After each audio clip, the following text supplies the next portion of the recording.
Today, AMD's new series of GPUs are confirmed. RX 7000 clocks are insane, RTX 4000 gets huge performance, Nvidia is serious about their CPUs, and a second GPU shortage? Welcome everyone to Gamer Melt. First up for today, we have full confirmation on AMD's new series of GPUs. The upcoming cards were actually listed on Canada Computers and Electronics retail site as a banner at the top of one of their pages. As you can see, it shows off the reference design for the upcoming cards, and given their design, it confirms the recent leak from Video Cards claiming that the GPUs will use the same aesthetic as the special Midnight Edition 6800 XT from a little while back.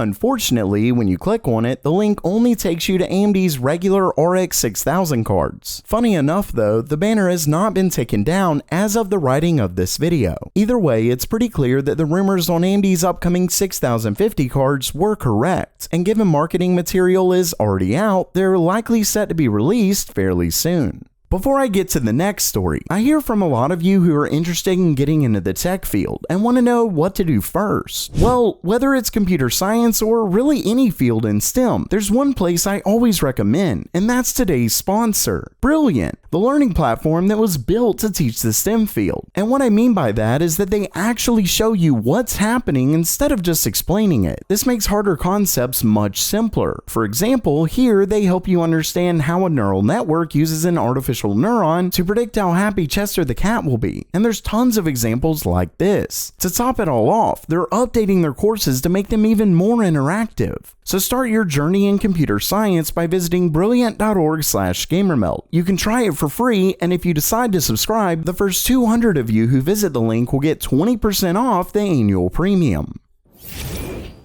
Next up for today, I've got some bad news and good news on AMD's upcoming RX 7000 GPUs. The story originally comes from known leaker Greymon55, who claims that things have changed for AMD's next-gen cards, specifically their Navi 31 and Navi 32 GPUs. The lower-end Navi 33 actually remains the same. According to this, Navi 31, which would make up the RX 7900 XT, 7800 XT, etc., is to come with 12,288 cores instead of the previously rumored 15,360. Of course, that's still more than double the core count of AMD's current RX 6000 cards. According to the leaker, the earlier specs were potentially planned for at the beginning, but as the design was made, they found the optimal specs to be the cut-down version. Luckily, he mentions that the GPU is upwards of 3 GHz, and in a recent video from Red Gaming Tech, he claims that his sources are telling him that it can easily get to 3 GHz. And if that is in fact the case,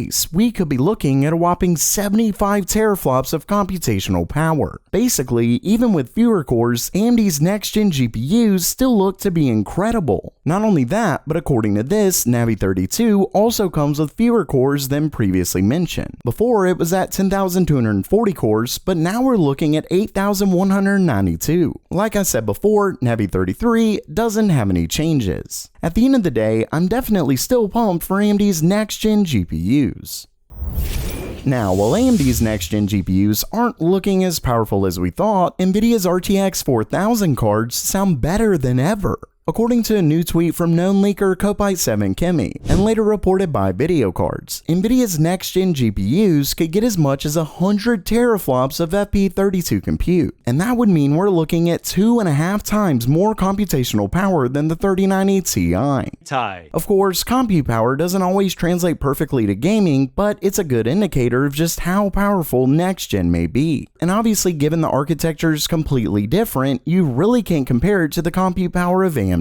Still, Nvidia's next-gen GPUs are looking pretty incredible. Not only that, but Kopite7Kimi also tweeted that the current 8102 isn't the same as the earlier card. Specifically, that it's not just an Ampere refresh, so Nvidia could be implementing Hopper into the GPU. He later confirmed that the new 8102 is more powerful. All in all, Nvidia's next-gen GPUs are looking really impressive. Then again, it won't matter all that much if its power draw is more than your entire system. Next up, it looks like Nvidia is getting serious about their CPU aspirations. If you've been following the channel, we know that the company called it quits when it came to acquiring ARM outright, but they still have a contract with the company as a licensee for years to come, and we of course saw this with their upcoming Grace superchip. Well, Nvidia clearly isn't planning to slow down anytime soon, as the company has officially poached Intel's own design manager at their Israel facility. Apparently, he was one of the managers behind Intel's Tiger Lake architecture, and he's now a part of Nvidia's CPU division in Israel. Basically, Nvidia is investing heavily in their CPUs, so both Intel and AMD had better watch out. And lastly for today, there's now a chance that the chip shortage could in fact come back. No! God, please, no! No! No! No! Of course, we aren't completely over the current shortage, with different industries feeling the effects at different times. But GPU prices have been plummeting over the last few weeks, leading many to feel like we're finally seeing the light at the end of the tunnel. Unfortunately, it may not last, as Intel's new CEO, Pat Gelsinger, recently commented on the shortage in an interview with CNBC. During it, he stated, quote, "That's part of the reason that we believe the overall semiconductor shortage will now drift into 2024 from our earlier estimates in 2023, just because the shortages have now hit equipment and some of those factory ramps will be more challenged." Basically, the actual tools for manufacturing are now in short supply, so further ramping up of production could be tough. Of course, he did mention that Intel is in a better position to handle it, so he certainly talked up his own company. Still, this could end up being a cause to worry. AMD's CEO recently stated that the shortage should ease off this year, which certainly seems to be the case. But if this new shortage was unforeseen, we could see prices begin to rise again. Hopefully it won't, but at this point, I really don't know. So while that does it for today, what do you think? Are GPU prices about to go up yet again, or what? Let me know down in the comments below. And of course, make sure to check out Brilliant. And as always, have a great day.